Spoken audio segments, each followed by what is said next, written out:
As a longtime fan of Doctor Who, I actually was not disappointed when it was announced that basically it's going off air. I said for years now that it should go off the air for another 18 to 20 years until they learn how to use it again properly. So I was just kind of relieved, you know, just kind of like watching it be put out of its misery. All that to say, that doesn't mean I'm not still a fan of, you know, when it was good, the classic Who era and what I have dubbed the middle Who era, which is the Christopher Eccleston up through, it gets wibbly wobbly in there, but cherry picking bits of Matt Smith. Capaldi gets an honorable mention just for being a really impressive actor whose talents were wasted on the writing that he was given.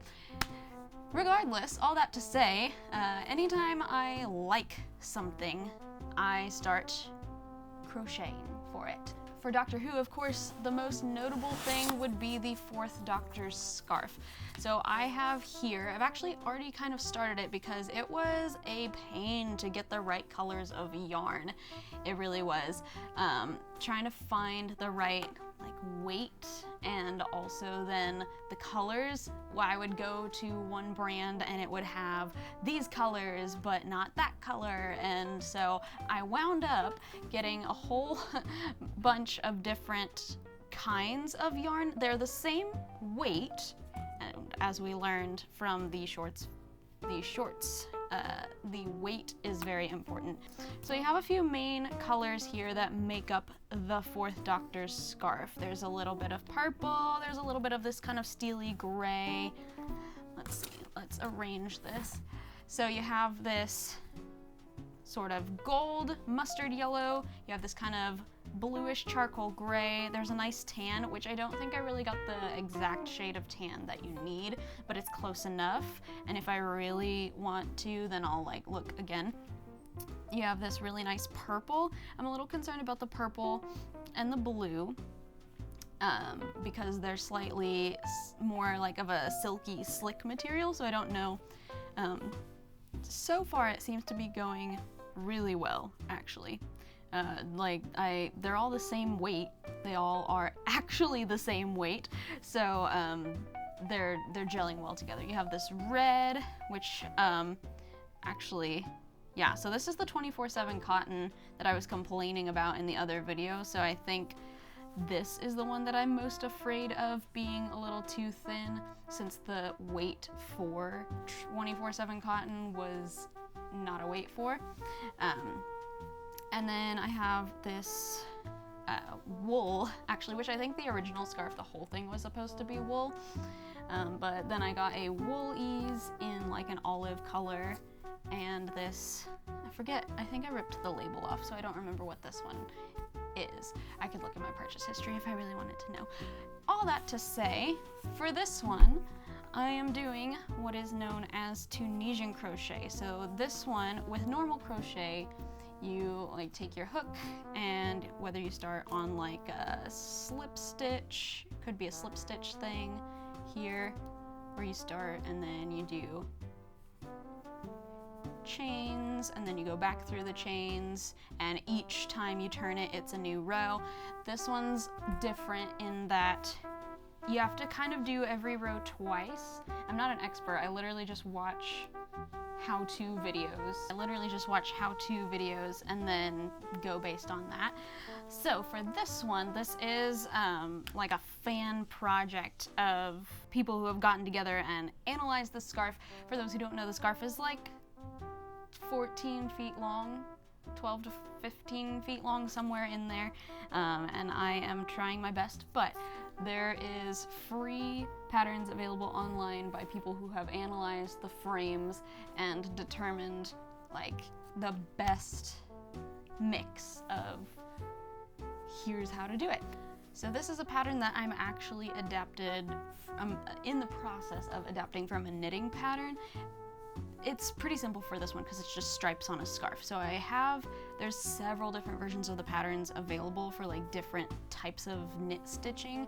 And then there's also one that is just in inches. So I also have a little tape measure So I do the approximate number of rows that I think I'll need, and then I make sure to measure it to make sure that I have the same width of a color stripe. And I probably didn't do quite, I'll block it. So blocking's when you pin it, and then like steam it, and then you have your little project. It helps to stretch and get the project into the right shape. This is just a hobby. I don't know the specific terminology or the why. Looks like I'm on a big, long tan section. Yes, Tunisian crochet. So what I've done is I've gone down. So in Tunisian crochet, again, you have to do every row just about twice. So you go down, and then you get all these little loops on the hook like this, and then you have to go back. So here's a little bit. I might do this weird, I don't know. That's why, okay, let's see. So first you have to chain 1, and now you're gonna pull through 2. Should probably set that up on the left side. Should be fine. So.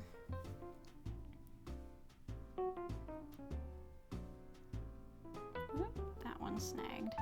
That is the tricky part about a lot of these yarns, is that they have,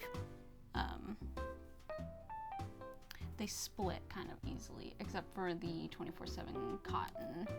That's pretty well made, aside from the fact that it's like the wrong weight, but it's fine. I think the reason why I went with the weight 3 24/7 cotton is because I had some left over from the shorts fail that I did, and I wanted to see if maybe I could just get away with using the quote-unquote weight 4 24/7 cotton. Held it up against all the weight 3 yarns, I think. I don't remember.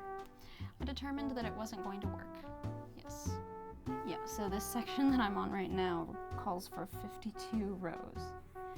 Yeah, so I'm on row 8.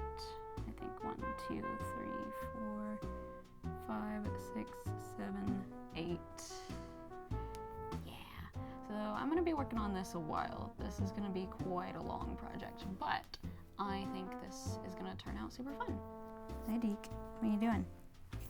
Do not play with that yarn that I dropped. Oh, then, now I'm on row 9. So again, my handy dandy little pocket crochet app that helps me keep track of rows, because otherwise I'm not great at counting rows. So then to go back across, you skip that first one, I know that much, and this will create the border. So then, this is a small yarn, so I'm really having to work. There we go. Okay.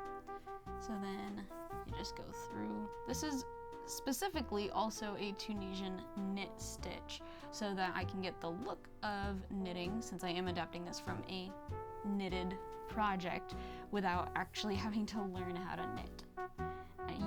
I a long time ago took a intro knitting course,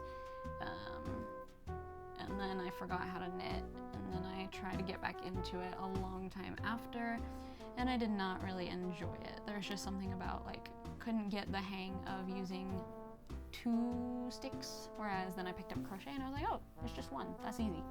That doesn't make it easy, but it's easier than knitting in my opinion. Eek, what you doing?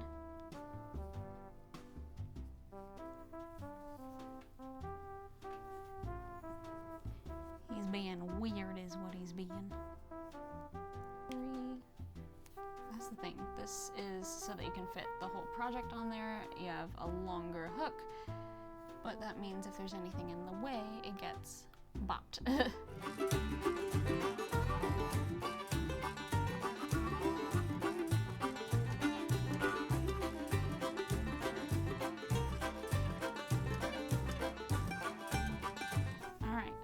So, I didn't actually finish that row.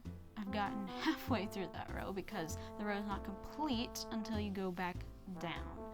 So, I am gonna pause there though, because that's a good demonstration point, and we'll see, because it's gonna take quite a while just to get through that big tan block.